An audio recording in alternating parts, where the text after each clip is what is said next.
Hello everyone, स्वागत है आप सभी का विजडम IQ 247 पर।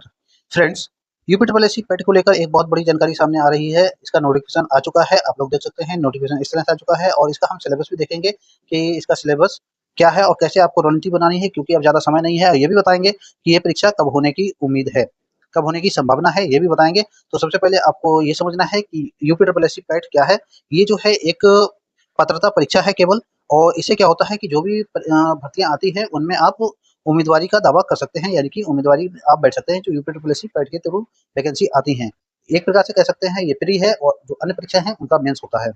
तो यहाँ पर जो है अगर आप अच्छा स्कोर करते हैं तभी आपको बैठने को वहाँ पर मिलता है, यानी कि उस परीक्षा में मेंस देने को मिलता है। आपका लक्ष्य होना चाहिए 80 से 85 प्लस जो होना चाहिए आपका लक्ष्य होना चाहिए। इससे कम अगर आपका होता है तो फिर प्रॉब्लम हो सकती है। तो चलिए देख लेते हैं कि इसका जो है फॉर्म कब फिल होगा। तो इसका फॉर्म देख लेते हैं कब से फिल हो रहा है। इसका फॉर्म हो रहा है 3 अगस्त से फॉर्म जो है फिल होना शुरू हो जाएगा। इसमें सबसे पहले ओटीआर करना होगा। जिन बच्चों ने अभी ओटीआर नहीं किया है वो अपना ओटीआर कर सकते हैं। और जो है ये अगर पंजीकरण शुल्क जमा करने की जो अवधि है ये है 1/9। और उसके बाद शुल्क समायोजन एवं आवेदन में संशोधन की अंतिम तिथि 8/9। इसके बाद जो है आपका कोई भी फॉर्म फिल नहीं होगा, तो आप जो है यहाँ से जल्द से जल्द अपना फॉर्म फिल कर देना है।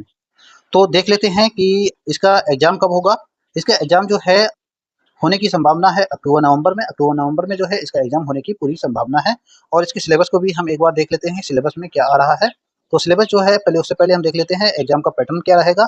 एग्जाम का पैटर्न है, इसमें है कुल प्रश्न है 100, कुल अंक कितने होंगे 100, और समय कितना है 2 घंटे का, यानी कि 120 मिनट। प्रश्न का प्रकार कैसा होगा एमसीक्यू यानी कि ऑब्जेक्टिव प्रकार का।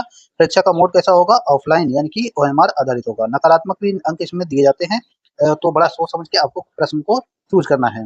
यहाँ पर जैसे कि आप 4 प्रश्न गलत करते हैं तो एक आपका जो है सही वाला उसको काट दिया जाएगा, यानी कि उसको काट लिया जाएगा। इस तरह से नकारात्मक अंक होते हैं। तो चलिए अब देखते हैं कि इसका सिलेबस क्या है। सिलेबस को विषयवार देख लेते हैं, क्योंकि सिलेबस ही आपकी परीक्षा की रणनीति को तय कराएगा। फर्स्ट पे भारतीय इतिहास जो है ये है 5 नंबर का। भारतीय राष्ट्रीय आंदोलन अलग से आता है, ये भी 5 नंबर का होता है। इंडियन ज्योग्राफी भारतीय भूगोल या फिर भूगोल जो है ये 5 नंबर का है। इंडियन इकोनॉमी जो है 5 नंबर की आती है। और इंडियन कॉन्स्टिट्यूशन 5 नंबर। सामान्य विज्ञान या जनरल साइंस 5 नंबर। प्रारंभिक अंकगणित 5 नंबर। और सामान्य हिंदी जो है ये भी 5 नंबर की। सामान्य अंग्रेजी भी 5 नंबर की और रीजनिंग भी 5 नंबर की आती है। स्कोरिंग सब्जेक्ट की बात करूं तो स्कोरिंग सब्जेक्ट में ये सब्जेक्ट हैं करंट अफेयर्स, सामान्य जागरूकता, अपठित हिंदी गद्यांश, ग्राफ की व्याख्या और विश्लेषण, तालिका की व्याख्या एवं विश्लेषण जो है ये स्कोरिंग सब्जेक्ट हैं। इन पे विशेष फोकस देना है। ये सारे सब्जेक्ट जो हैं 10-10 नंबर के हैं, तो आपको अच्छे से फोकस देना है और अपनी रणनीति बनानी है। जीएस जीके को भी आप इग्नोर नहीं कर सकते हैं, क्योंकि यहाँ से भी जो है काफी अच्छा वेटेज है, आप देख सकते हैं। चलिए इसकी रणनीति की बात कर लेते हैं। तो मैंने आपको बताया है कि सबसे हाई प्रायोरिटी आपको किसको देनी है, करंट अफेयर्स को देनी है, जनरल अवेयरनेस या जीके को देनी है, सामान्य हिंदी को देनी है और रीजनिंग को भी दे सकते हैं, अंकगणित, और इसके अलावा संविधान को भी देना है, क्योंकि यहाँ से जो है आप अच्छा स्कोर कर सकते हैं। इसके बाद मीडियम प्रायोरिटी आप ऐसे दे सकते हैं और स्कोरिंग सेक्शन जो है मैंने आपको बता दिया है। उसके बाद मैं आपको बताता हूँ 90 दिन की रणनीति। रणनीति आपको कैसे बनानी है। फेज फर्स्ट में आपको क्या करना है, सबसे पहले सभी विषयों का बेसिक ज्ञान अर्जन करना है। एनसीईआरटी और बेसिक बुक से अध्ययन करना है। छोटे नोट्स बनाना है, रोजाना प्रैक्टिस करते जाना है। उसके बाद फेज 2 आपको लेकर चलना है। फेज 2 में आपको क्या करना है, पीवाईक्यू और प्रैक्टिस करना है। प्रीवियस ईयर जो क्वेश्चन है उनको हल करना है। विषयवार प्रैक्टिस को करना है। समय प्रबंधन पर काम करना है। कमजोर विषय जो है आपके उनको मजबूत करना है। फेज थर्ड में आपको क्या करना है, जो कि अंतिम 30 दिन है, मॉक और रिवीजन करना है, फोकस करना है। फुल लेंथ मॉक टेस्ट देना है। मॉक एनालिसिस करना है। रिवीजन पर पूरा फोकस करना है। कमजोर टॉपिक के शॉर्ट नोट्स को दोहराते रहना है। रिवीजन ही सफलता की कुंजी है। दैनिक अध्ययन जो फार्मूला है ये आप अपने हिसाब से बना सकते हैं।